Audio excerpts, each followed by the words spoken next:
Hello दोस्तों, कैसे हैं आप सब।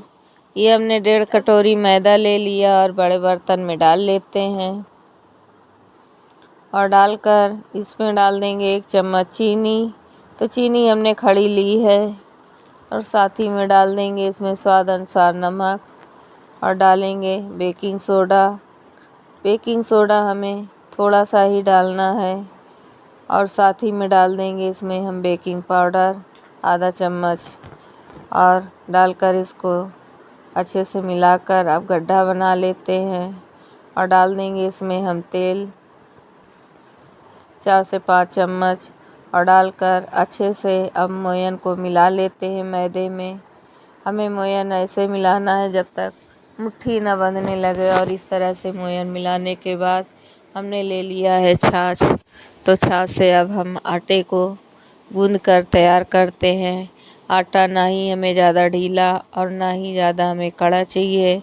हम मीडियम आटा लगा कर तैयार कर लेते हैं। तो आटा को हम फटाफट से इस तरह से लगा लेंगे और पानी बिल्कुल भी नहीं डाला है और छाछ से ही हम गूंद कर तैयार करते हैं।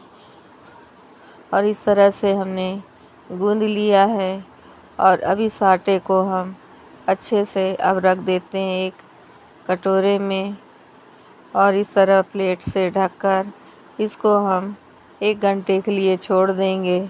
और इधर हमने मसाला ले लिया है, सौंफ, लाल मिर्च, साथ में इलायची, काली मिर्च, 3 लौंग, दालचीनी, साथ में कुटी हुई धनिया और जीरा। तो इनको अब हम मसाले को थोड़ा सा हल्का सा रोस्ट कर लेंगे, भून लेंगे। इससे क्या है, इनकी नमी भी ख़त्म हो जाएगी और अच्छी सी खुशबू भी आने लगेगी।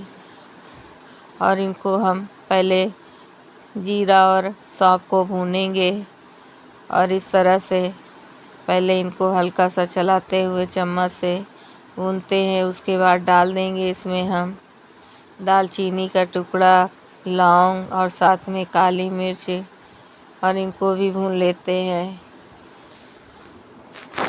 और उसके बाद डाल देंगे इसमें हम ये कुटी हुई धनिया, साथ में लाल मिर्च और इलायची और डालकर अच्छे से भून लेंगे।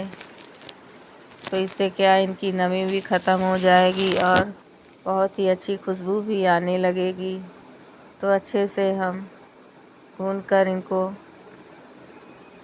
तैयार कर लेते हैं। उसके बाद डाल देंगे इसी पैन में अब आधा चम्मच हल्दी। तो हल्दी हम तभी डालेंगे जब भुन जाएगा मसाला और गैस को बंद कर देंगे। और हल्दी डालने के बाद अब हींग डाल देते हैं और इस तरह से अब हम थोड़ा सा मिला देते हैं, क्योंकि गरम पैन है तो अच्छे से मसाले के साथ हींग और हल्दी भी भुनकर तैयार हो जाएगी। और उसके बाद जैसे ही भुन जाता है तो बस इनको ठंडा कर लेना और फटाफट से पीस लेना है। और इस तरह से पीस कर तैयार हो गया बहुत ही ज़्यादा टेस्टी मसाला। उसके बाद हमने ये चने की दाल ले ली है। तो इस चने को दाल को देखिए हमने 2 घंटे 3 घंटे पहले भिगो दी थी, तो अच्छे से भीग कर तैयार हो गई है। तो इसमें हमने मसाला पीसा है, इसी में हम डालकर चने की दाल को पीस लेते हैं। पानी हमें बिल्कुल भी नहीं डालना है और हमें ऐसे ही पीस कर इसको तैयार कर लेंगे। और साथ में डाल देंगे 1 इंच का अदरक का टुकड़ा और डालकर इनको भी पीस लेते हैं। तो इस चने की दाल के साथ डालेंगे तो दोनों साथ में पीस जाएंगे। और देखिए कितने अच्छे से दाल पीस कर तैयार हो गई। तो इसको हम दूसरे बर्तन में निकाल लेते हैं और निकाल कर फिर उसके बाद जो हमने मसाला तैयार किया वो मिला देंगे दाल में। तो अच्छे से पहले हम दाल को निकाल लेते हैं प्लेट में और निकाल कर मसाले को अब मिला लेते हैं और साथ में डाल देंगे स्वाद अनुसार नमक। और इस तरह से नमक मिलाकर अब अच्छे से मिला लेंगे चम्मच की सहायता से। और बहुत ज़्यादा टेस्टी मसाला दाल मसाला बनकर तैयार हो जाता है। तो इसको अच्छे से मिलाकर तैयार कर लिए। अब इसमें डाल देंगे हरी धनिया। तो धनिया हमने हरी सुखा ली थी, तो उसी सूखी हुई धनिया को हम डाल देते हैं इस तरह से, और डालकर अच्छे से मिला लेंगे। और बहुत टेस्टी दाल मसाला बनकर तैयार हो गया है। तो अब आगे जो हमने आटा मैदा गूंद कर रखा था वो अब उसको हम निकालते हैं।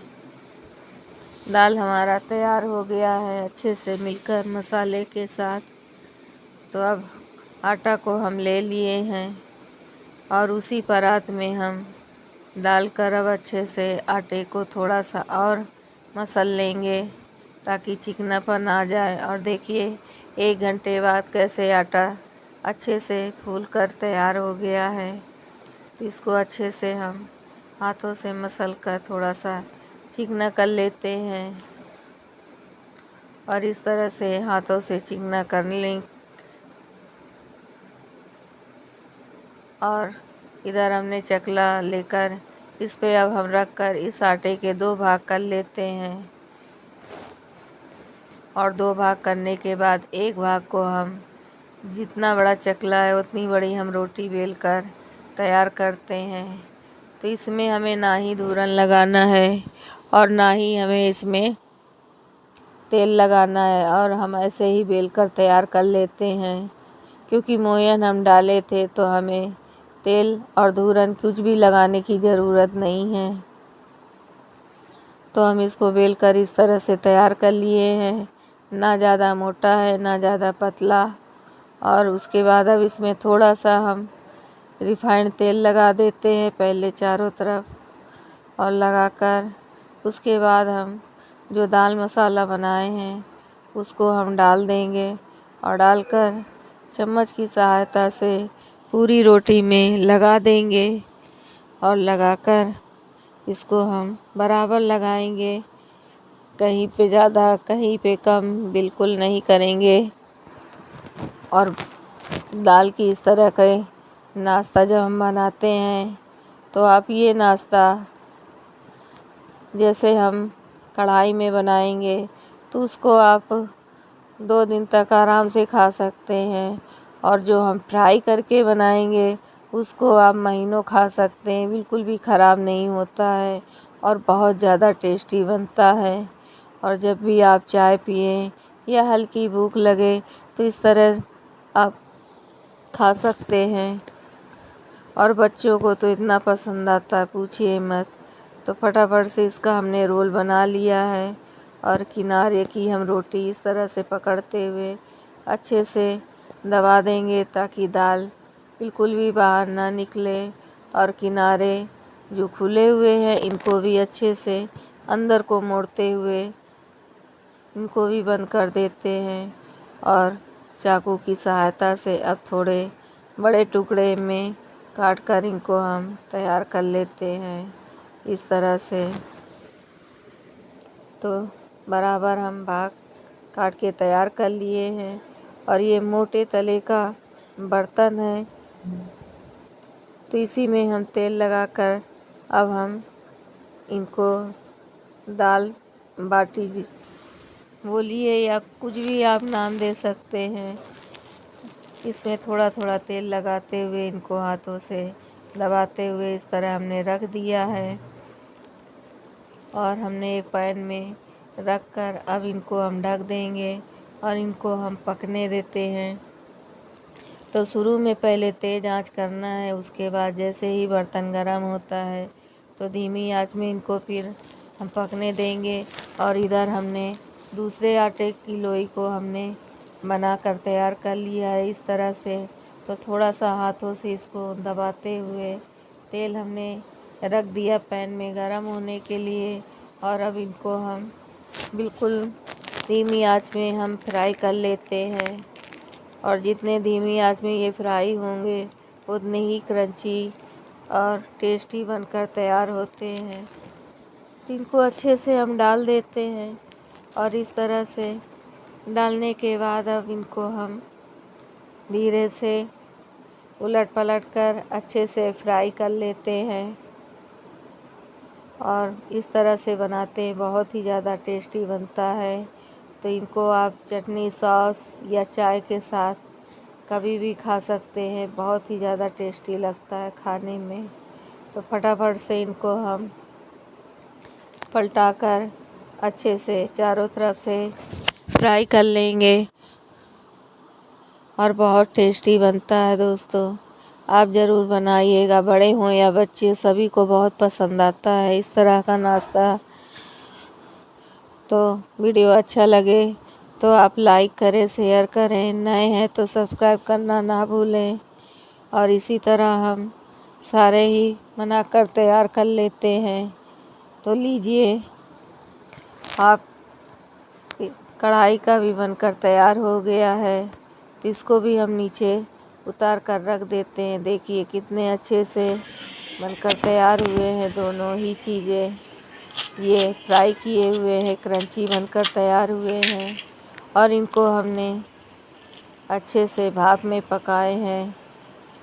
देखिए कितना ही अंदर से नरम है और ऊपर से क्रंची। और ये वाले आपको दिखाते हैं कितने ही सॉफ्ट बने हुए हैं, बहुत ही ज़्यादा टेस्टी बनकर तैयार हुए हैं। देखिए नीचे का दिया होगा, नीचे ना इस तरह से अच्छे से पककर तैयार हो गए हैं, सॉफ्ट सॉफ्ट। ये देखिए कितने ही सॉफ्ट बनकर तैयार हुए हैं।